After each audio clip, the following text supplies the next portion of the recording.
Hey Leute, es ist wieder Wochenende, das heißt, es ist Zeit für eine neue Storytime und heute geht's um das Thema Liebe versus Familie und dazu habe ich auch eine Geschichte.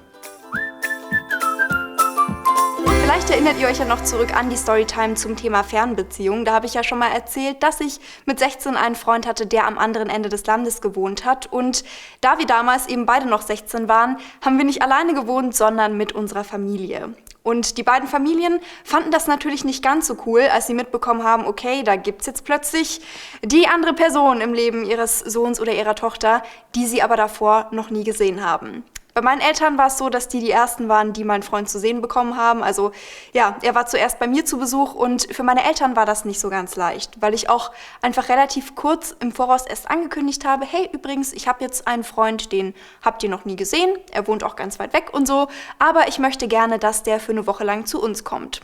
Ja, meine Eltern sind erstmal aus allen Wolken gefallen, weil sie es eigentlich davor gewohnt waren, dass sie meine Freunde ziemlich genau kennen, also auch so aus dem Freundeskreis, dass ich mit denen aufgewachsen bin und sie da genau einschätzen konnten, okay, wer kommt denn jetzt ins Haus? Und jetzt plötzlich kommt ihre Tochter da an und sagt, so, hier dieser wildfremde Typ, der schläft jetzt eine Woche bei uns.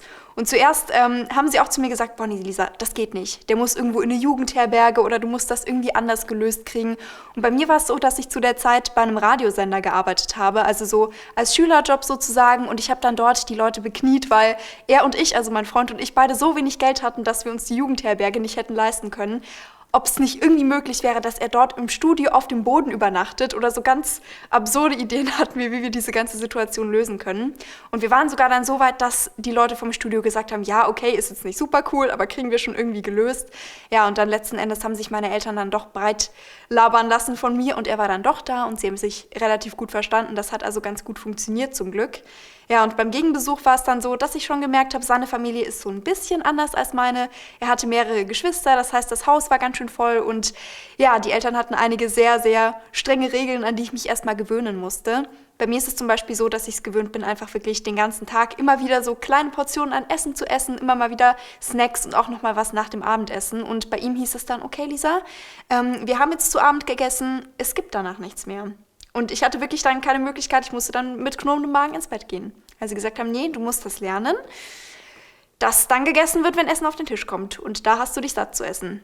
Ja, und da sind schon so Liebe und Familie ein bisschen aufeinander geprallt. Wo auch so ein bisschen zwei Welten aufeinander geprallt sind, war, als mein damaliger Freund dann meinen Freundeskreis kennengelernt hat. Ich bin in Bayern aufgewachsen und der Freundeskreis, den ich hatte, die waren da auch sehr stolz drauf und ja, einfach sehr drin in diesem Ganzen. Wir reden auch bayerisch und verhalten uns da total typisch in diese Richtung und ja, er kam aus Norddeutschland und hat natürlich dementsprechend relativ Hochdeutsch gesprochen mit so einem leichten norddeutschen Einschlag und ja, das war nicht ganz so schön, als sie sich das erste Mal getroffen hatten, weil irgendwie für meinen Freundeskreis, ja, die einfach das Gefühl hatten, okay, er redet jetzt so total affektiert und wichtigtuerisch und extra Hochdeutsch mit ihnen. Dabei war das halt einfach seine ganz normale Art und Weise zu reden und ja, für ihn war es teilweise schwierig, sie zu verstehen und deswegen haben sie ihn auch, ja, einfach nicht so cool angenommen. Zwischen meinem damaligen Freund und meinen Eltern hat sich das Ganze über die Zeit dann wirklich auch so ein bisschen entspannt, als sie ihn näher kennengelernt haben und gemerkt haben, okay, der ist schon ganz okay, das passt schon.